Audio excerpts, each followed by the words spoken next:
Sziasztok, üdvözlök ismét mindenkit a Real Car Simulator csatornán, és egyben a Hogyan építsünk autóból szimulátort sorozatban azt a fontos részletet is tegyük hozzá, hogy alkatrészüljen. Az előző két részben adaptáltuk a gázpedált és a kupplungpedált a szimulátorba, és logikusan következtetnétek arra, hogy a fékpedál következik, de sajnos utólagos tervezgetés során rájöttem, hogy szükségem lesz még néhány alkatrészre, ezért ez a rész egy kicsit még tolódik. Vegyétek figyelembe, hogy aki egy komplett autóból épít szimulátort, annak minden alkatrésze kéznél van. Én viszont egy félkész projektet indítottam újra, és jóval korábban megváltam már néhány alkatrésztől. De tartom magam ahhoz, hogy alkatrészüljen és valósághű érzést tudjunk előállítani. Viszont ez a rész is kellően érdekes lesz, garantálom, ugyanis elengedjük a kezét az USB-s váltónak. A váltót már ugye láttátok az előző részben, amikor a kupplungpedált készítettük el. Most viszont a váltó és a váltókulissza lesz számunkra a legfontosabb eszközünk a valósághű érzés megtartására és a szimulációs környezetbe való integrálásra. Bár az én esetemben a váltó az egy 5 fokozatú sebességváltó plusz a rükverc, így egy 6. fokozatot nem fogunk tudni létrehozni, egyelőre nem mondok le róla. Viszont azok számára, akiknek eleve 6 fokozatú sebességváltója van, ez egy tökéletes iránymutató, hogyan fogják tudni életre kelteni a szimulátorban.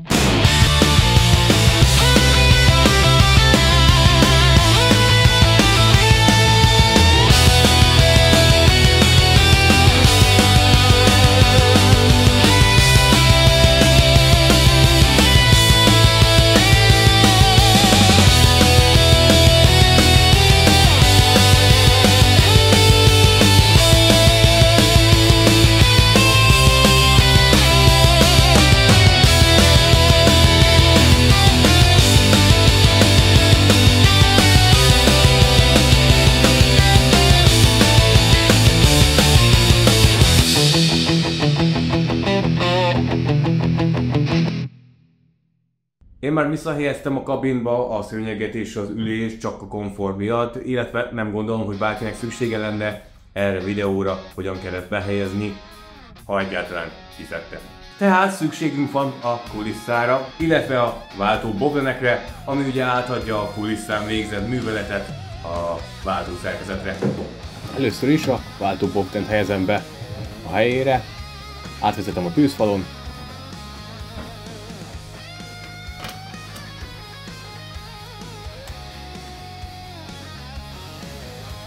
berögzítem a bobdenek kulissza felüli végeit megfelelő helyre, egyiket a váltó karra közvetlenül, másikat pedig majd a mechanikára, de először felrögzítem a kulisszát.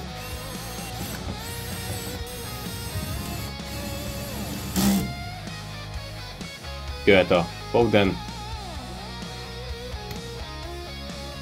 rögzítem mindkettőt a rögzítő villával,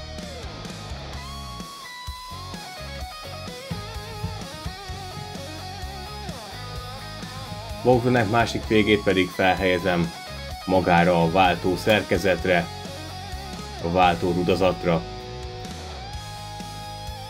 és ezeket is rögzítem rögzítővillával.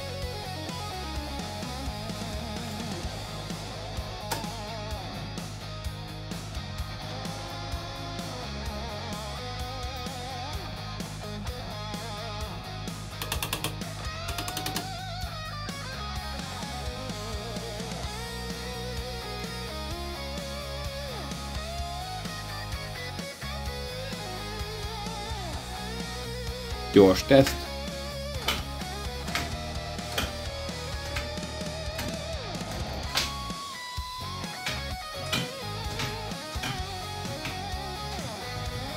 A kardánboxot csak azért tettem ide, hogy a méretarányokat lássam.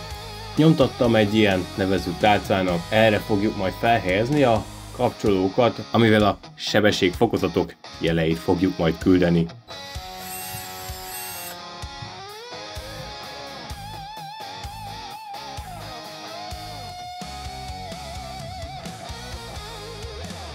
Ezek a mikrokapcsolók lesznek nekünk a sebességfokozataink. Meg kell keresni a kapcsolók megfelelő pozícióit, ügyelni kell arra, hogy a különböző fokozatok ne érjenek össze, legalábbis a váltó kulissza, váltó rúdja ne érjen bele másik kapcsolóba, csak kizárólag azt kapcsoljuk, amelyik fokozatot éppen szeretnénk.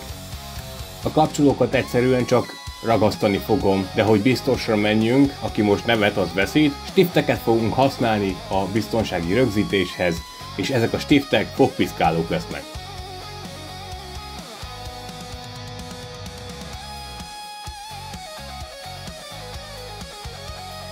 Minden egyes gombnál csinálok egy ellenőrzést is, hogy biztos, hogy kapcsol és nem engedi el a kapcsolást.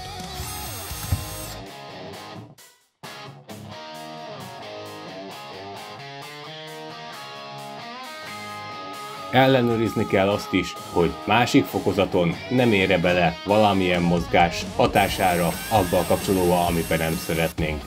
Megismételjük a kapcsolók pozícionálását, ellenőrzését minden kapcsolónál.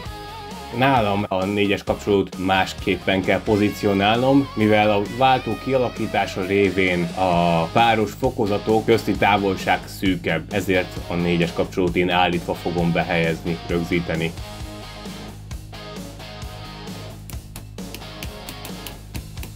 Gombmátrixot fogunk használni, ez egy olyan elektronikai megoldás, amikor sok gombot szeretnénk csatlakoztatni, de kevés pint szeretnénk használni. A gombok lábait sorokba és oszlopokba szervezzük, nekünk ugye csak 6 kapcsoló van, tehát összesen 12 lábról van szó, így csinálunk 2 oszlopot és 3 sort, tehát nekünk nem kell 12 pin az Arduino panelen, elég csak 5. Tehát 2 oszlop a 6 kapcsolóról, 3-3 azonos lábat fogunk összekötni, ezek fogják képezni az oszlopot. Majd jöhetnek a sorok a 2 oszlopba rendezett kapcsolók azonos lábairól.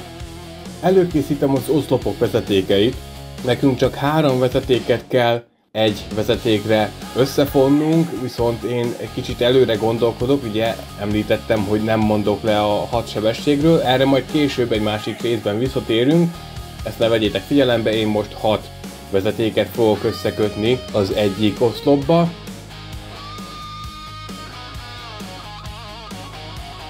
Tehát ebből majd 3 vezeték megy, 3 különböző kapcsoló azonos lábaira. A vezeték kapcsolóhoz csatlakozó részére kábelsarukat fogok helyezni, ezzel könnyebb lesz az összeszerelés, illetve utólag is szerelhető marad.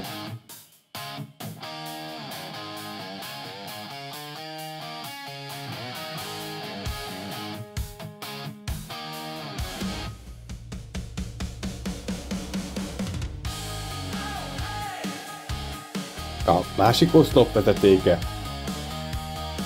Itt szintén 3 kapcsolót kötünk össze, ezt kimenetre, azonos lábakon.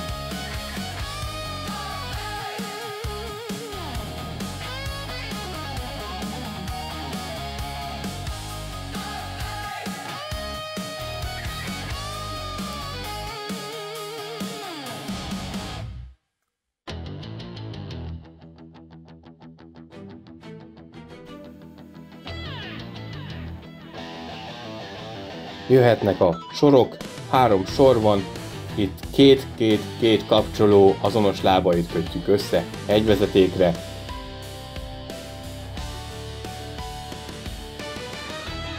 A korábban felvázolt terv alapján bekötöm a kapcsolókat, összekötöm a kapcsolókat.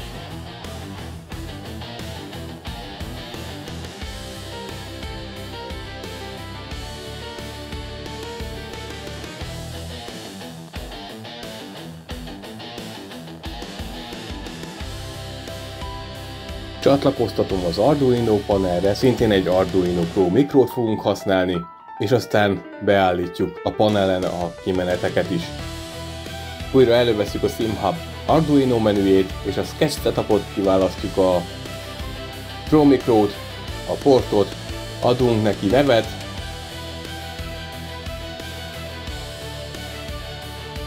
engedélyezzük a gombmátrixot, ugye nekünk csak 2 oszlop kell, 3 sor. Én már bekötöttem a vezetékeket az illusztráción látható módon. 3-as, 4-es oszlop, 6-os, 7-es, 8-as pedig sor. Persze ne feledkezzünk meg a gamepad engedélyezéséről. Feltöltjük a programot, és jöhet a beállítás a játékban.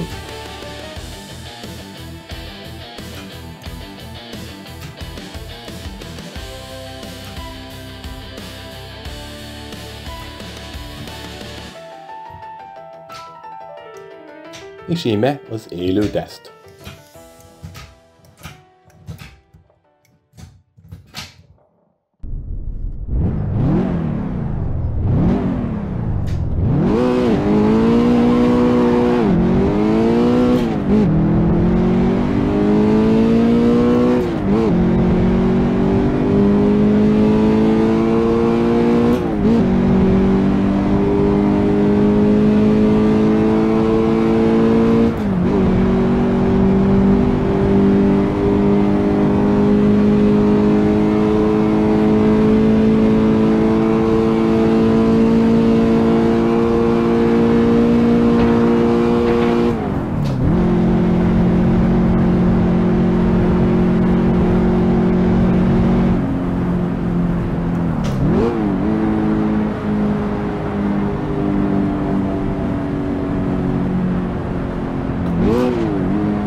Ez egész egyszerű volt.